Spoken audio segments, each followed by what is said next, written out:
So, first thing I'm going to work on is these two cloud masses. On their own, I'm happy with them. They're okay. There's a little too much oomph there for such a small panel. There's too much, it almost feels as though there's too much weight on the top of the painting. So I'm going to my plan is to mostly remove them and to have them blend in a little bit to the sky so that you can sort of see the shapes, but they won't be quite as strong as they are right now. So we've got raw umber, cobalt blue, bit of alizarin crimson, and I've added a little yellow ochre in there, and just a hint of linseed oil. I think this is the first time on camera that I'm actually using some linseed oil in my paint. But, you know, sticking to the old painting lean to fat, the original panel I did not use any linseed oil on.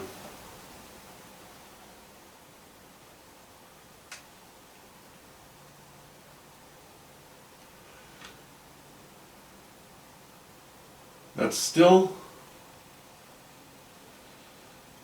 is still lighter than darker than I would like it to be. Okay, a little more white, a bit of yellow ochre, a bit of burnt sienna.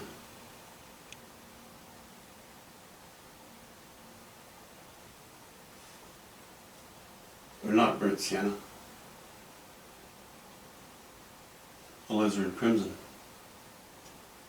Big difference there.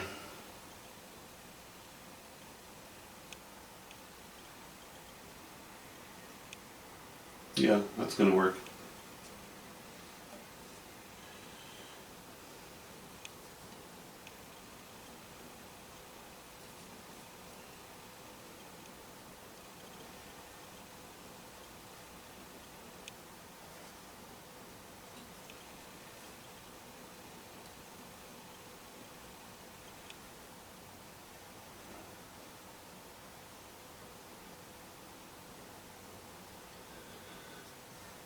So we'll manage to keep somewhat of an interesting shape going on, but it won't be too overwhelmingly heavy. That is my hope.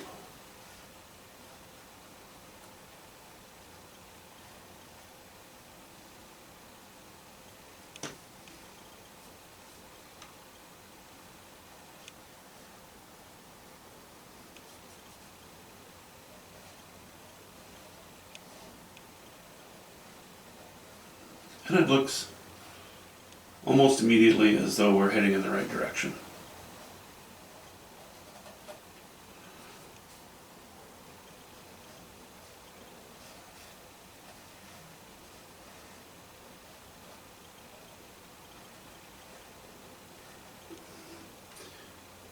Having a little linseed oil in with the mix helps too, because we're painting over brush ridges. And this will help to fill the small voids in between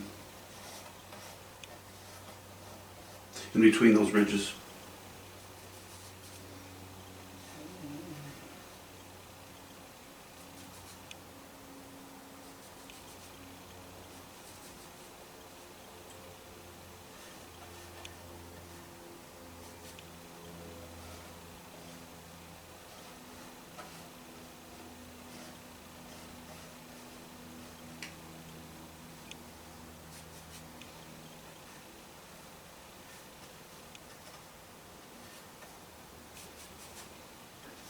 Pretty quick fix.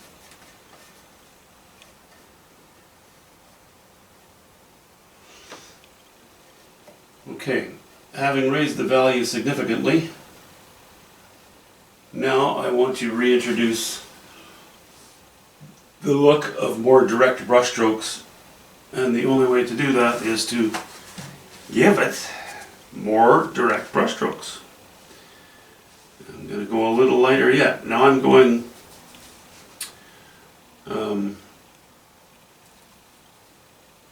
Now I'm going with alizarin crimson,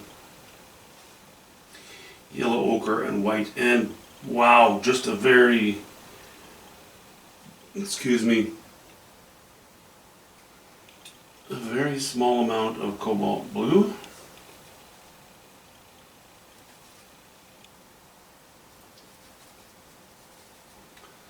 Sort of a warm purple.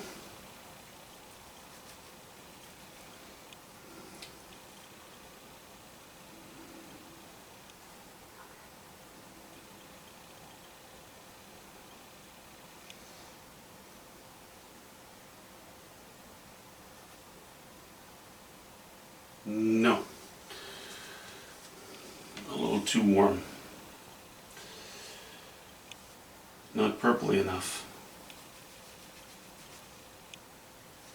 Purple. Yeah, really it's kind of a mauve that I'm getting in here, I guess.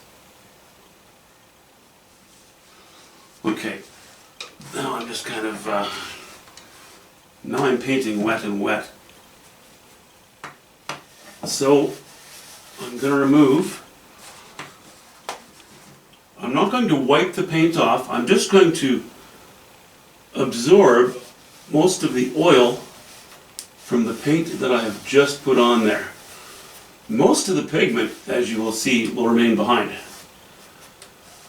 But I do that just for a moment, and now when I go into it again, we'll see what it's removed there.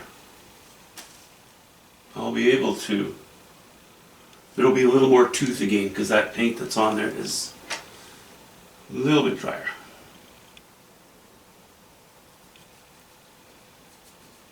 I know that I added linseed oil to make it wetter or fatter, but doing this still is not a problem. There, that looks less dirty to me.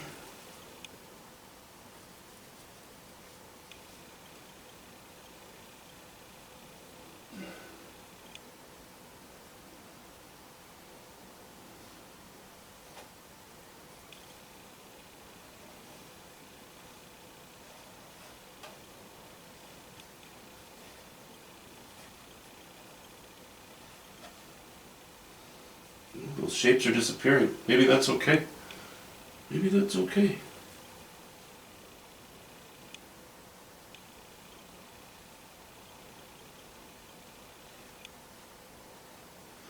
It's not going to hurt the painting if there are no shapes up there, as long as we have variety. Some variety in our hues and our values and our chromas and what have you.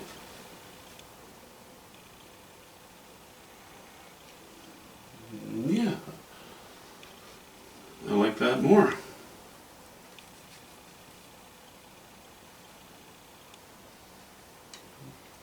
Okay, just to keep this little video short, I'll get back to you once I've solved the clouds. So that's how our sky looks now. I've taken the weight of those clouds, of those defined clouds, away from the top, the upper part of the painting, and I think that it doesn't have that oppressive feel anymore. It feels as though when you're looking at the painting, you almost breathe more easily.